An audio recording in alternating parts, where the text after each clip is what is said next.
Selamat malam, sahabat Petra yang dikasih Tuhan.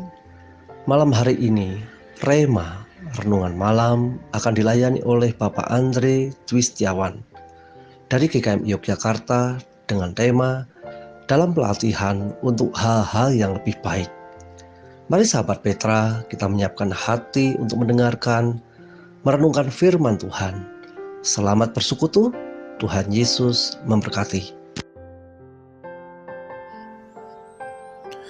Sahabat Petra yang terkasih dalam Tuhan, sebelum kita masuk dalam perenungan firman di malam hari ini, mari kita mempersiapkan hati dan pikiran kita dan kita satu dalam doa.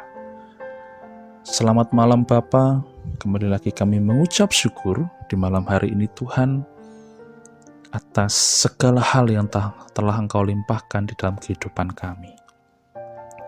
Dan malam ini Bapa, kami mau mempersiapkan hati dan pikiran kami untuk kami dapat bersama-sama belajar akan kebenaran firman-Mu Tuhan. Malam ini Tuhan, kami mau belajar tentang bagaimana Engkau melatih kehidupan kami. Engkau mendidik kami untuk kami dapat berkarya dan mengerjakan hal-hal baik untuk memuliakan nama-Mu dalam kehidupan kami Tuhan. Tuntun kami Yesus, tuntun kami ya Bapa.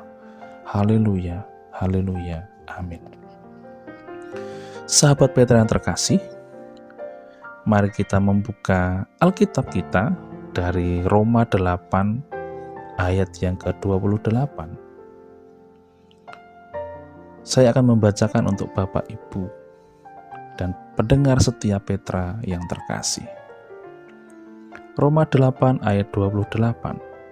Kita tahu sekarang bahwa Allah turut bekerja dalam segala sesuatu untuk mendatangkan kebaikan bagi mereka yang mengasihi Dia, yaitu bagi mereka yang terpanggil sesuai dengan rencana Allah. Tema Rema pada malam hari ini adalah dalam pelatihan untuk hal-hal yang lebih baik. Kitab Roma yang ditulis oleh Rasul Paulus adalah karya teologis yang mendalam yang menyajikan pesan Injil dan mengeksplorasi doktrin dasar iman Kristen.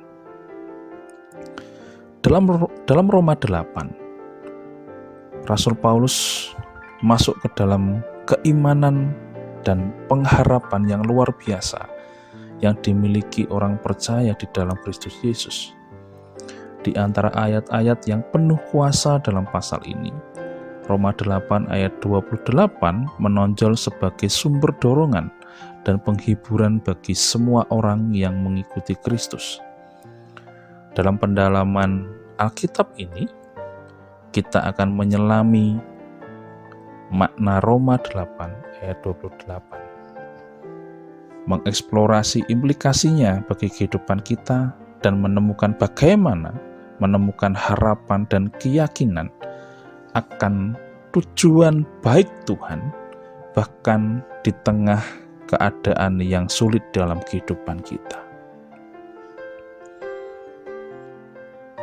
Apa yang dimaksudkan dengan bahwa Allah turut bekerja dalam segala sesuatu untuk mendatangkan kebaikan? Dalam Roma 8 ayat 28 yang menyatakan kita tahu sekarang bahwa Allah turut bekerja dalam segala sesuatu untuk mendatangkan kebaikan bagi mereka yang mengasihi Dia, yaitu bagi mereka yang terpanggil sesuai dengan rencana Allah. Ayat ini mengandung pesan yang mendalam bagi kita, setiap orang percaya, serta meyakinkan kita bahwa Tuhan memiliki tujuan dan bekerja secara efektif dan aktif dalam setiap aspek kehidupan kita. Namun sangat penting untuk memeriksa konteks dan makna dari ayat ini untuk memahami maksud sepenuhnya dari apa yang dituliskannya. Ungkapan segala sesuatu mencakup semua aspek kehidupan kita, termasuk keadaan yang menyenangkan dan menantang. Itu berarti bahwa di dalam tangan Allah yang berdaulat, sedang bekerja dalam setiap situasi, mengatur peristiwa-peristiwa dan menyelaraskannya untuk kebaikan tertinggi bagi anak-anaknya.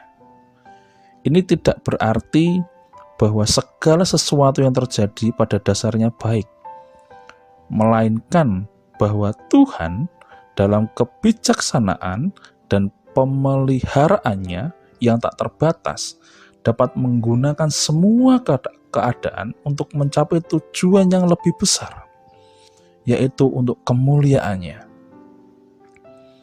Di tengah-tengah pencobaan, mungkin sulit untuk memahami bagaimana Allah dapat mendatangkan kebaikan dari penderitaan atau kesengsaraan.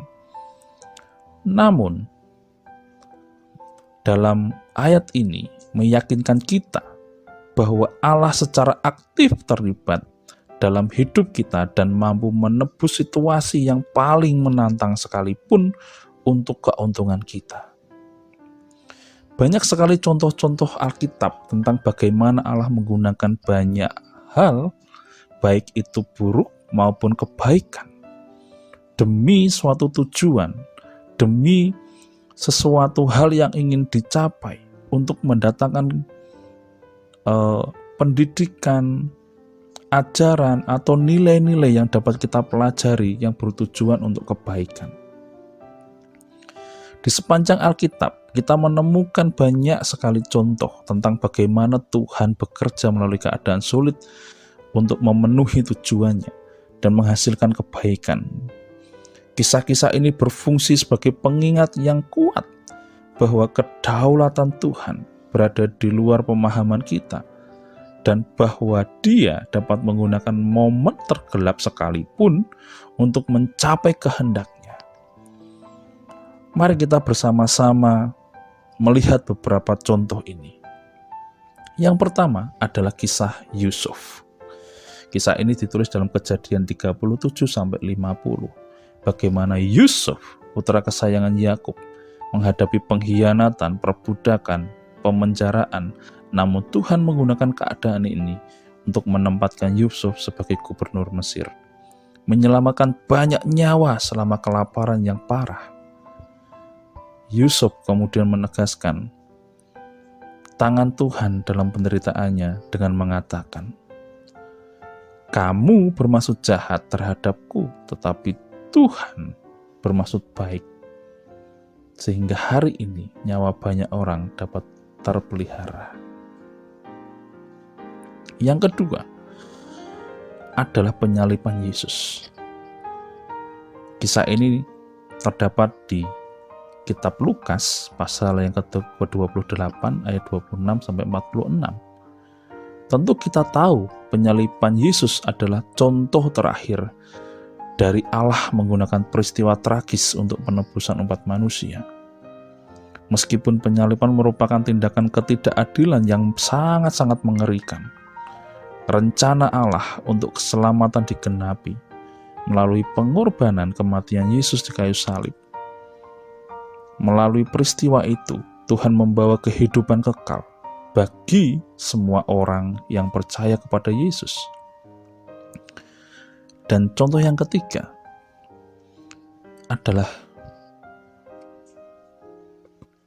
penjara Paulus. Kisah ini dapat kita lihat dalam Filipi 1 ayat 12-14. Paulus, penulis kitab Roma ini, beberapa kali mengalami pemenjaraan selama pelayanannya. Terlepas dari pengurungannya, Paulus melihat keadaan ini sebagai kesempatan untuk memberitakan Injil. Dalam Filipi 1 ayat 12-14, dia menulis, "Aku ingin kamu tahu, saudara-saudara, bahwa apa yang terjadi padaku sebenarnya berguna untuk memajukan Injil." Contoh-contoh ini menyoroti kemampuan Tuhan untuk bekerja melalui keadaan yang sulit, memenuhi tujuan-tujuannya, dan meningkatkan kesejahteraan umatnya. Mereka berfungsi sebagai pengingat bahwa perspektif dan rencana Allah jauh melalui dari pemahaman kita yang terbatas. Lalu bagaimana respon kita atas keyakinan akan hikmat Tuhan di tengah keadaan yang tidak dapat dipahami? Mempercayai Tuhan dapat menjadi tantangan, terutama ketika kita dihadapkan pada keadaan yang berada di luar nalar kita.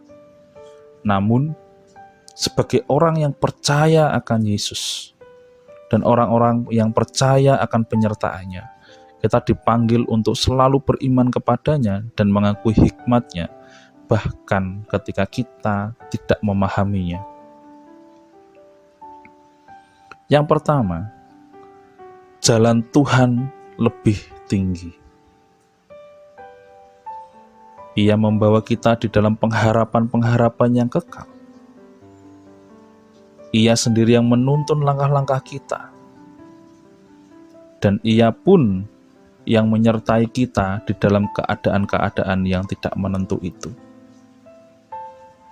Dengan kita menyerahkan iman kita sepenuhnya di dalam Tuhan, kita membiarkan Tuhan membentuk dan mengubah kita melalui pengalaman-pengalaman kita, melalui hal-hal yang pernah kita lalui di dalam proses tersebut untuk semakin membawa kita di dalam memenuhi tujuan-tujuan Allah serta membentuk pribadi kita, iman kita untuk kita semakin kuat di dalam anugerah kita. Sebagai orang percaya, kita memiliki kesempatan untuk mengizinkan Tuhan membentuk dan mengubah kita melalui pengalaman kita yang kita temui. Daripada menjadi penerima pasif dari keadaan hidup, kita dapat secara aktif berserah kepada pekerjaan Tuhan di dalam kehidupan kita dan memohon pertolongannya di dalam menyelesaikan segala tantangan yang ada dalam kehidupan kita.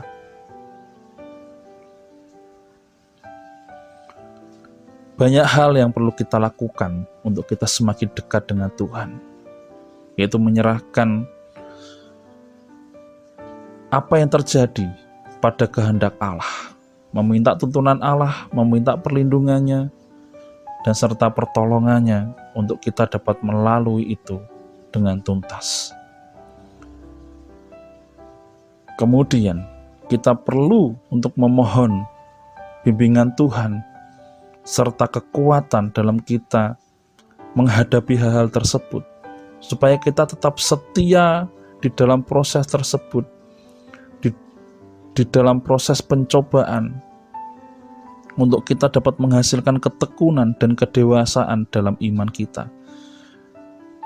Dengan menerima tantangan sebagai kesempatan untuk bertumbuh, kita membiarkan Tuhan mengembangkan ketekunan di dalam karakter hidup kita. Selanjutnya, kita menemukan iman percaya kita kepada Tuhan.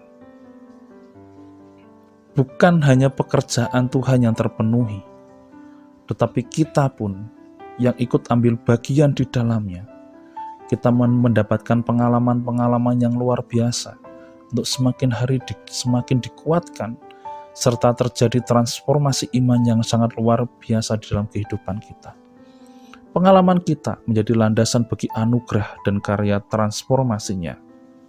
Dengan berserah pada tujuan Allah dan mencari tuntunannya, kita memposisikan diri kita untuk diubah, dibentuk menjadi serupa dengan Allah. Karena dengan kita turut ambil bagian dalam rencananya, kita menjadi rekan sekerja Allah untuk memenuhi tujuannya.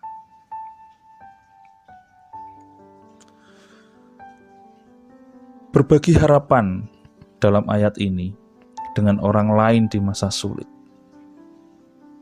sebagai kesaksian hidup kita, apa yang kita alami, mungkin suatu saat akan menjadi keteladanan bagi orang lain di dalam proses kehidupan kita.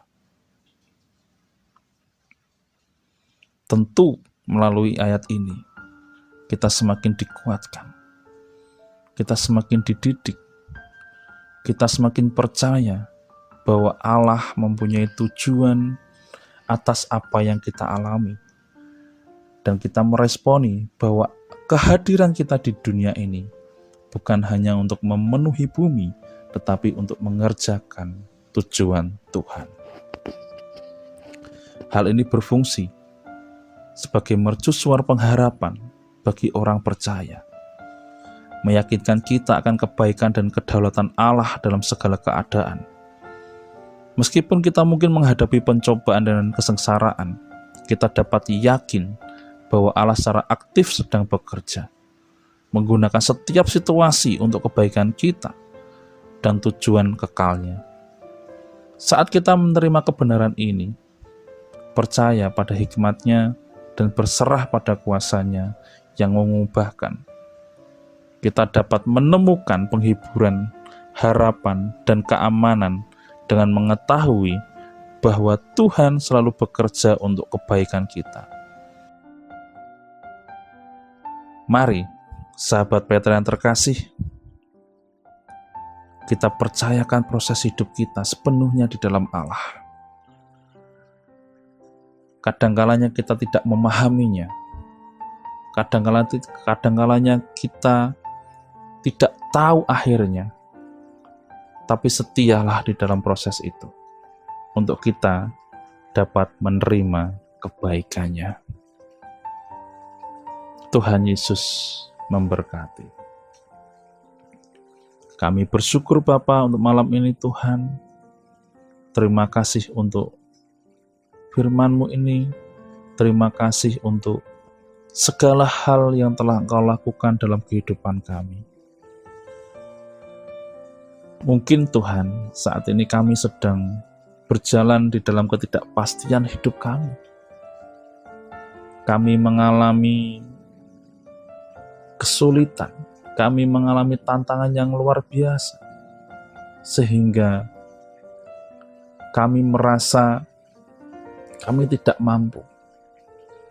Tetapi malam ini Tuhan, kami kembali lagi memohon kepadamu ya Yesus, kuatkan kami, untuk kami dapat melihat terang kasih-Mu, tujuan baik-Mu di dalam setiap persoalan yang kami alami. Kami yakin Tuhan, Engkau tidak akan meninggalkan kami. Engkau selalu menemani kami, dan Engkau menerangi jalan hidup kami. Jika kami saat ini merasa sendiri Tuhan, dan merasa jauh dari-Mu Tuhan, itu bukan berarti Engkau sedang menjauhi hidup kami, tetapi kami yang saat ini belum mampu untuk kami merasakan kehadiran-Mu dalam kehidupan kami. Peluk kami lebih erat Tuhan, jamah kami dan gandeng tangan kami untuk kami dapat melalui kehidupan kami. Kami serahkan semuanya dalam tangan-Mu Tuhan untuk kehidupan kami ini. Di dalam Yesus, haleluya. Amin.